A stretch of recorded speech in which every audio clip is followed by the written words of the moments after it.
turn off the light and step into the pit. The real horror begins when the eyes close. And there's no escape. Give me your purest fear, for now I am all the shadows that surround you. Come, follow me, take my hand. I will lead you to the gallows.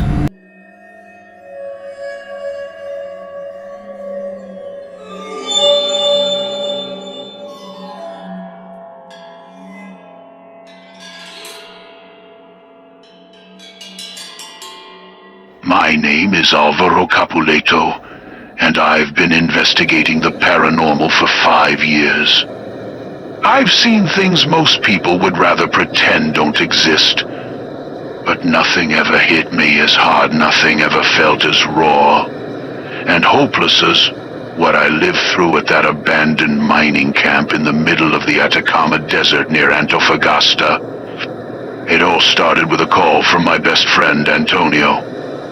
His voice was shaking on the other end of the line, something I'd never heard from him before.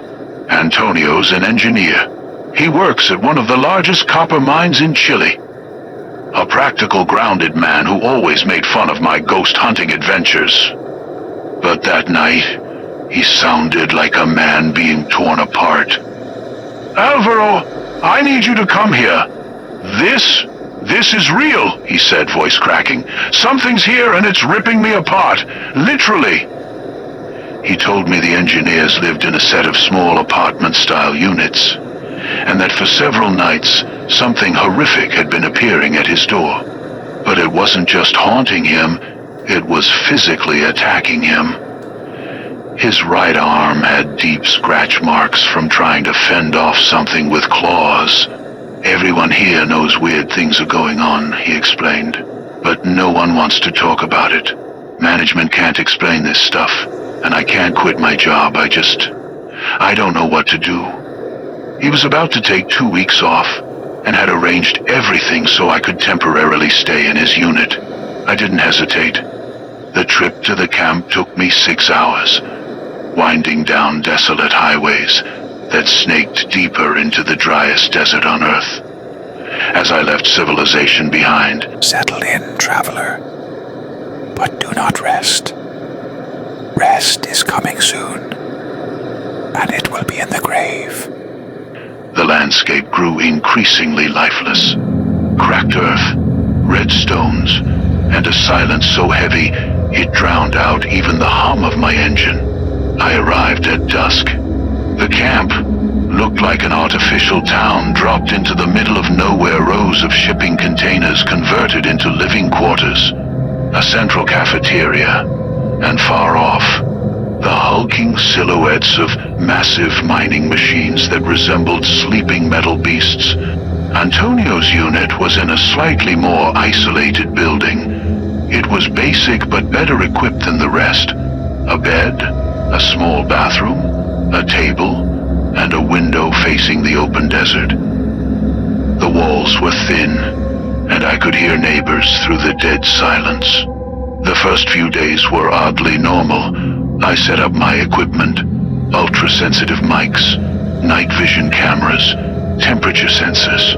I spent the nights walking the perimeter, watching, waiting, but nothing happened. Just the desert wind whispering between the containers and the steady purr of distant generators. On the third night, I decided to talk to the workers. In the cafeteria, a group of miners was drinking beers after their shift. They were rough, sun-beaten men with dirt-stained hands and tired eyes. "So, you're the Ghostbuster?" one of them asked, with a skeptical grin. His name was Gallows, an older guy. But despite the sarcasm, I saw something uneasy in his eyes. "Something like that," I replied. "Have you guys seen anything strange around here?" They exchanged glances. Silence stretched uncomfortably. "Look, kid," Gallows finally said, lowering his voice. "Everyone here knows stuff happens. Machines turn on by themselves in the middle of the night. Trucks show up with their lights on, but no one touched them. And then there's the woman. What starting to race.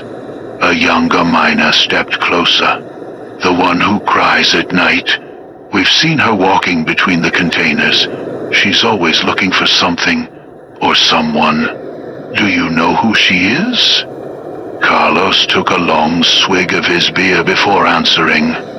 About 3 years ago, there was a guy, Roberto Salinas, solid worker. Had a wife and 2 little kids. One day, a co-worker, he'd been drinking after his shift, tried driving back to town.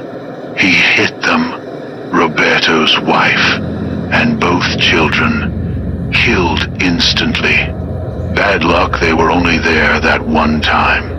Roberto couldn't take it, Carlos continued. He blamed himself for bringing them here in the first place.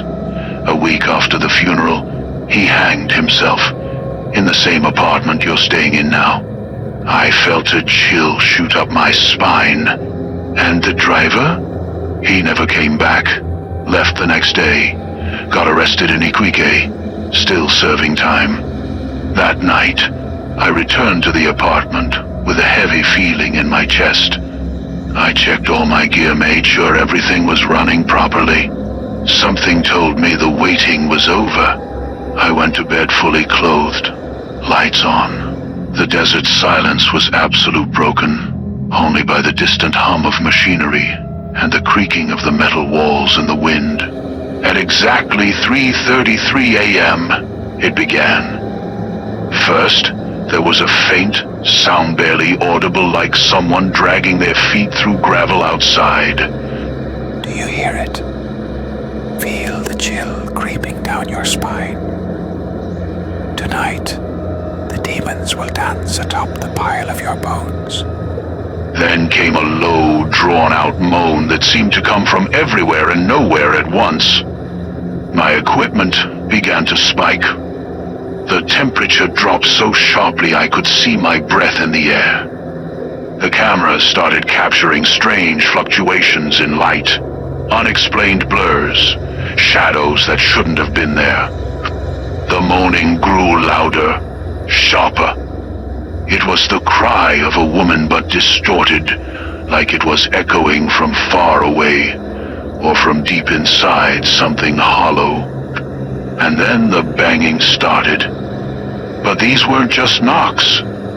They were violent, earth-shaking impacts, as if something with inhuman strength was trying to break down the door. I stood up, trembling, me legs barely holding me. The pounding continued, now accompanied by a sound that froze the blood in my veins, scratching, nails or claws scraping furiously against the metal door in a desperate frenzy. That's when I saw it. A dark liquid began seeping in through the crack beneath the door. At first, I thought it was water, but when it reached my feet and that sharp metallic scent hit my nose, I knew it was blood. It kept flowing, spreading across the floor in a growing pool. The banging became deafening, and beneath the chaos I heard something else, a voice. A woman's voice, whispering in a language I couldn't understand, but I could feel it. It was pure anguish. And in that moment, I understood. This wasn't just a random haunting. It was personal. Something had waited 3 long years for the right time to unleash everything.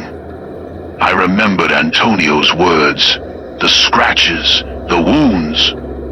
This thing didn't just scare, it attacked. And now it was my turn. I gathered every ounce of courage left in my shaking body and walked toward the door. The cold blood soaked into my shoes with every step. Suddenly, the banging stopped. Silence. A silence far more terrifying than the noise. I placed my hand on the doorknob. I could feel something on the other side waiting, watching. I opened the door. What I saw took the breath from my lungs and made me gag at the same time. A woman stood there, but she wasn't human. Her skin was pale, waxy, blotched with what looked like deep burns. Her long black hair hung soaked, dripping endlessly. But the most horrifying part was her eyes completely white, no pupils. Yet, I knew she was staring directly at me. She wore what might have once been a dress, now just blood-soaked rags swaying in a breeze that wasn't there. Her feet were bare, swollen, bleeding, covered in wounds that looked like they had never healed. She opened her mouth and unleashed a sound no human should ever make. It was the scream of a mother who had lost her children amplified into a guttural, soul-shattering howl. Her hands, tipped with cracked and jagged nails, reached toward me as if seeking vengeance. Without thinking, I dropped to my knees in front of her. Maybe it was the paralyzing terror, maybe something deeper, but I understood. She was in pain, and for the first time in my life, I wasn't just looking at a ghost. I saw a mother, trapped in a cycle of grief and rage. Something inside me broke. Through the tears and the fear, I said the only thing I could. "I'm so sorry," I whispered, voice cracking. "I'm sorry for your loss. I'm sorry you suffered so much." A wave of emotion swept over me. It wasn't just her grief anymore, it was mine too. The horrifying noises stopped. She stood there, silent, and I saw her ruined feet, standing in the very blood she had spilled. I closed my eyes. I couldn't look at her anymore. When I opened them, she was gone. Only the pool of blood remained, slowly evaporating, as if it had never been there at all.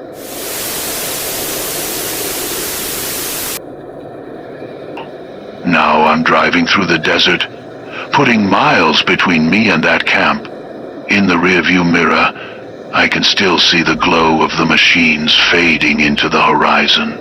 This experience didn't scare me away. If anything, it awakened something in me, a purpose I didn't know I had. I realize now my job isn't just to investigate the paranormal. It's something deeper. Antonio went back to work the following week. He called to tell me the woman hadn't appeared again. The paranormal activity at the camp had completely stopped. But I know this is only the beginning. I just got a call from Peru. Something terrible's happening there. And even though I'm afraid, I know this is what I was meant for. I was born for this. Over and out. Go on, traveler. Follow the call. You have no idea what awaits you out there. I will be there, and I will feast on your entrails. I am waiting.